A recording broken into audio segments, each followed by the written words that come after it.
America dollar వ్యవహారం ఇంతవరకు తేల. Arab దేశాలు ఇప్పుడు డాలర్తో చెల్లింపులు డాలర్తో చేస్తున్నాయి, అట్లాగే మిగతా రూబెల్స్ చెల్లింపులు ఇవన్నీ చేస్తున్నాయి. అమెరికా సుదీర్ఘ ఆధిపత్యం ప్రపంచంలో ఉండటానికి కారణం అరబ్ దేశాలు. బట్ ఆ అరబ్ దేశాల ఆత్మగౌరవాన్ని కించపరిచింది అమెరికా. ఆ దేశంలో ఉన్నటువంటి ఒక కుటుంబ వ్యవహారాల్లోకి జోక్యం చేసుకున్నటువంటి లేదా తప్పుడు ప్రచారం చేసినటువంటి వాడిని వెనకేసుకొచ్చింది అమెరికా. అందుకోసం దేశాధ్యక్షుడిగా దేశ ప్రధానమంత్రి కాబోయేటువంటి మహమ్మద్ బిన్ సల్మాన్ని దొంగని చేసి చూపించే ప్రయత్నం చేసింది. జైల్లో పెడతామని చెప్పి శపథాలు చేసి వచ్చాడు బైడెన్. ఇవాళ ఏం చేయగలిగాడు? దిగిపోతున్నాడు తను. కానీ అదే అరబ్ సమాజాన్ని ఏకీకృతం చేసింది.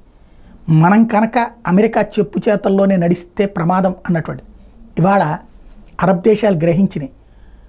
రేపో మాపు బ్రిక్స్ కంప్లీట్ అయ్యి బ్రిక్స్ ఇప్పుడు నడుస్తున్నది.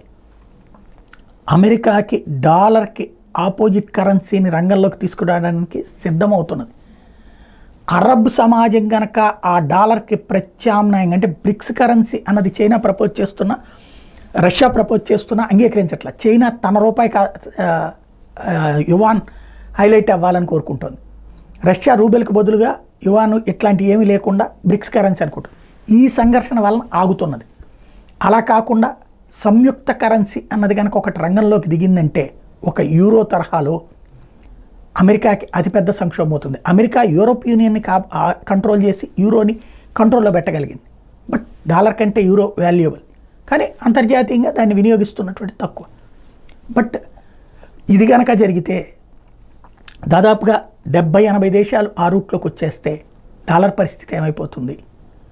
కాబట్టి అమెరికా గురించి అంతా తెలుసు. ఎప్పుడు ఏం జరిగినా ఆశ్చర్యపోనక్కర్లా.